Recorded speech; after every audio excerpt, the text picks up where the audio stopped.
నమస్తే, welcome to Andhraprabha. నేను మీ దుర్గా ప్రసాద్. ఆంధ్రప్రదేశ్ రాష్ట్ర సీఎం వైఎస్ జగన్మోహన్ రెడ్డి ఈరోజు క్యాబినెట్లో కీలక విషయాలపై చర్చించనున్నారు. అయితే ఈ క్యాబినెట్ మీటింగ్ అనంతరం సీఎం జగన్మోహన్ రెడ్డి అటు ఢిల్లీ వెళ్ళనున్నట్టు తెలుస్తుంది.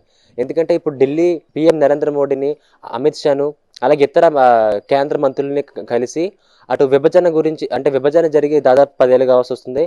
అప్పటి నుంచి రావాల్సిన నిధులు, ప్రత్యేక హోదా, ప్రత్యేక ప్యాకేజీ, ఇతర విషయాల గురించి కీలకంగా చర్చించి రానున్నట్టు తెలుస్తుంది.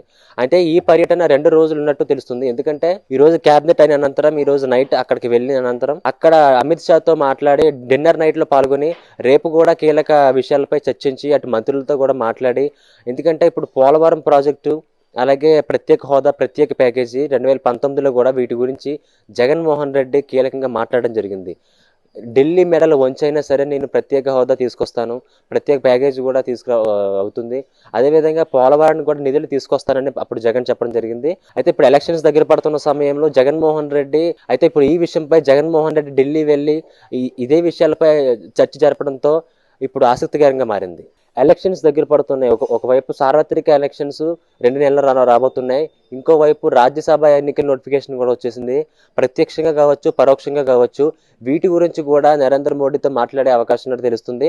ఇంకోవైపు ఇందాక చెప్పినట్లుగానే అటు పోలవరం ప్రాజెక్ట్ నిధులు కావచ్చు, అంటే రాష్ట్ర విభజన జరిగి 10 ఏళ్ళు కావస్తుంది. విషయాలపై జగన్మోహన్ రెడ్డి అమిత్ షాతో, అలాగే నరేంద్ర మోడీతో, అదేవిధంగా నిర్మలా సీతారామన్, ఇతర మంత్రులతో మాట్లాడి ఆంధ్రప్రదేశ్ సంక్షేమం కోసం, అభివృద్ధి కోసం, ఇతర విషయాల గురించి మాట్లాడినట్టు తెలుస్తుంది. మరిన్ని విషయాల కోసం మళ్ళీ కలుద్దాం. అప్పటి వరకు చూస్తూనే ఉండండి ఆంధ్రప్రభ. కెమెరామెన్ హరితో దుర్గా ప్రసాద్, ఆంధ్రప్రభ, విజయవాడ నుంచి.